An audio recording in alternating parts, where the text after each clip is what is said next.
Hi guys! Welcome back sa channel ko. This is JM and today pag-uusapan natin ang isa sa pinakamainit na issue sa politika, ang political dynasty sa Pilipinas.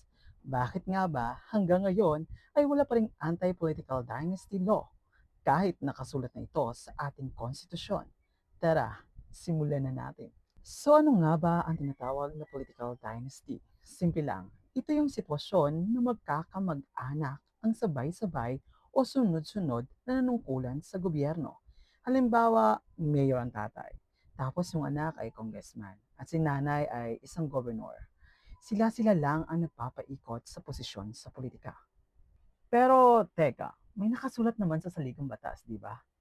Article 2, Section 26, the state shall guarantee equal access to opportunities for public service and prohibit political dynasties as may be defined by law. Key phrase, as may be defined by law. Ibig sabihin, kailangan pa ng batas mula sa Kongreso para maipatupad ito. Pero hanggang ngayon, wala pa rin. So, bakit nga ba? Ito ang ilan sa mga dahilan. Una, karamihan sa mga nasa Kongreso ay galing din sa political families. Bakit nila ipapasa ang batas na pwedeng sumira sa sariling interes nila? Ikalawa, marami pa ring butante ang bumoboto sa kanila dahil sa pangalan, koneksyon at serbisyo. Pangatlo, kulang pa rin sa malawakang public pressure.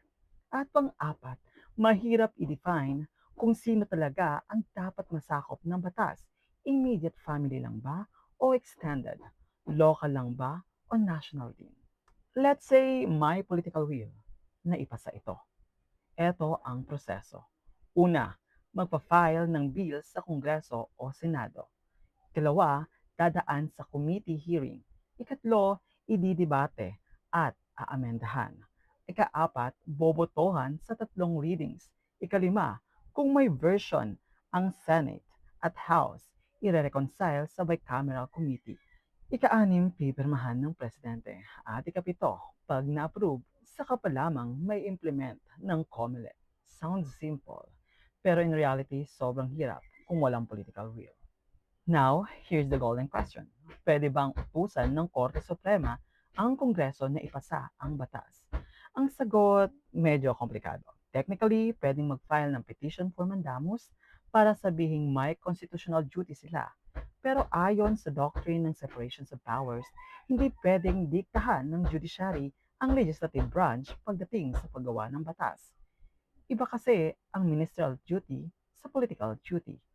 Pero may mga legal theorist na nagsasabing pwedeng ideklara ng korte na unconstitutional ang sobrang tagal na pagka-inactive ng Kongreso dito. Risky nga lang, baka masabing overreach. Isa pang option, People's Initiative. From the people mismo. Pero kailangan ng milyon-milyong pirma at resources. In short, kahit malinaw sa konstitusyon na bawal ang political dynasties, wala pa rin tayong batas dahil sa interes ng mga nasa kapangyarihan. Pero hindi pa huli ang lahat.